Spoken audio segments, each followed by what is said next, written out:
സംസ്ഥാന സർക്കാരിന്റെ ഓപ്പറേഷൻ തൂഫാൻ വമ്പൻ ഹിറ്റ്. പദ്ധതി തുടങ്ങി ഇതുവരെ അറസ്റ്റിലായവരുടെ എണ്ണം 9612 ആകെ കേസുകളുടെ എണ്ണം 9000 അടുക്കുന്നു. ലഹരിക്കെതിരായ അഭിമാന പദ്ധതിയായി മാറുന്നു തൂഫാൻ. സംസ്ഥാനത്തിന്റെ മുക്കിലും മൂലയിലും പരിശോധനയും റെയ്ഡും തുടരുകയാണ്. ലഹരി മാഫിയയുടെ വേരറുക്കുക എന്ന ഒറ്റ ലക്ഷ്യത്തോടെ. സുനിഷ എല്ലൂർ വിവരങ്ങളുമായി നമ്മളോടൊപ്പം ചേരുകയാണ്. സുനിഷ, ഏതാണ്ട് 10,000 അടുക്കുകയാണ് ഇതുവരെ അറസ്റ്റിലായ ആളുകളുടെ എണ്ണം എന്ന് പറയുമ്പോൾ 9612 പേർ എന്നതാണ്. ആകെ കേസുകളുടെ എണ്ണവും 9000 അടുക്കുകയാണ്. ലഹരിക്കെതിരായ അഭിമാന പദ്ധതിയായി കേരളത്തിൽ ഓപ്പറേഷൻ തൂഫാൻ മാറുന്നു. മുന്നോട്ടുള്ള കാഴ്ചപ്പാട് കൂടി എന്താണ്?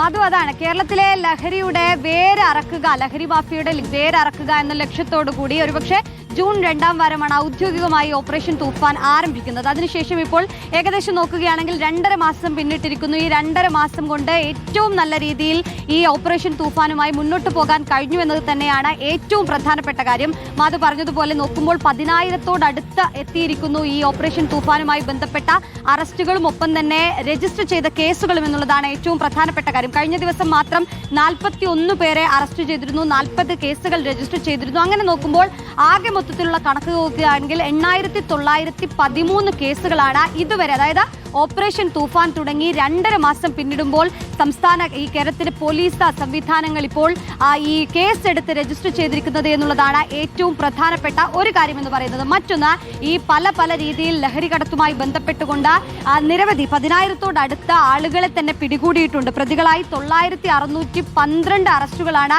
ഇതിന്റെ ഭാഗമായി, ഓപ്പറേഷൻ തൂഫാന്റെ ഭാഗമായി മാത്രം കേരളത്തിൽ നടന്നിട്ടുള്ളത് എന്നുള്ളതാണ്. ഇതിൽ മൊത്ത വിൽപ്പനക്കാരുണ്ട്, ഈ പുറത്തുനിന്നും ലഹരി എത്തിക്കുന്നവരുണ്ട്, അങ്ങനെ തുടങ്ങി എല്ലാ വിഭാഗത്തിൽപ്പെട്ട ആളുകളും ഇതിൽ പെട്ടിട്ടുണ്ട് എന്നുള്ളത് തന്നെയാണ് ഏറെ പ്രധാനപ്പെട്ട കാര്യം. മറ്റൊന്ന്, ഈ ലഹരിയുടെ വേരറക്കുക എന്നുള്ളത് തന്നെയാണ് ഇന്ന് ഉദ്ദേശമായി കൊണ്ടുവന്നിരുന്നത്. അതുകൊണ്ട് തന്നെ ഈ ഒരു ടോട്ടൽ കണക്ക് നോക്കുകയാണെങ്കിൽ 7,285 ഗ്രാമോളം MDMA മാത്രം ഈ ഒരു 2.5 മാസത്തിനകം കണ്ടെത്താൻ കഴിഞ്ഞു ഈ ഓപ്പറേഷൻ തൂഫാന്റെ ഭാഗമായി എന്നുള്ളതാണ് ഏറ്റവും പ്രധാനപ്പെട്ട, അല്ലെങ്കിൽ സർക്കാരിനെ സംബന്ധിച്ചിടത്തോളം അഭിമാനകരമായ ഒരു കാര്യം എന്ന് പറയുന്നത്. ഇത്തരത്തിലുള്ള ലഹരി വേട്ട നടത്താൻ കഴിയുന്നു എന്നത് പ്രധാനപ്പെട്ട ഒരു വിഷയം തന്നെയാണ്. ഒപ്പം എല്ലായിടങ്ങളിലും ഇപ്പോഴും ഓപ്പറേഷൻ തൂഫാന്റെ ഭാഗമായുള്ള പരിശോധനകൾ നടക്കുകയും ചെയ്യുന്നുണ്ട്. ഓരോ ഇടങ്ങളിലും ഓരോ ദിവസവും കൃത്യമായ അപ്ഡേറ്റുകൾ അത് ആഭ്യന്തര വകുപ്പ് നൽകുകയും ചെയ്യുന്നുണ്ട് എന്നുള്ളതാണ് ഏറെ പ്രധാനപ്പെട്ട കാര്യം. കൃത്യമായി ഓരോ ഭാഗങ്ങളും, ഒരുപക്ഷെ നമ്മൾ MDMAയുമായി ബന്ധപ്പെട്ടുകൊണ്ട് ഈ അധ്യാപകരെ അറസ്റ്റ് ചെയ്തതടക്കം കണ്ടതാണ്. അങ്ങനെ എല്ലാ മേഖലകളിലും എല്ലാ മുക്കിലും മൂലയിലും ഓപ്പറേഷൻ തൂഫാന്റെ പരിശോധനകൾ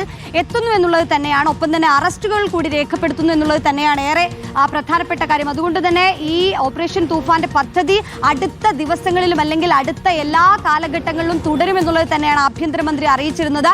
ഇത് നിർത്താൻ ഉദ്ദേശിച്ചൊരു പദ്ധതിയല്ല എന്നുള്ളത് ആഭ്യന്തരമന്ത്രി അന്നും ആവർത്തിച്ചു പറഞ്ഞത്.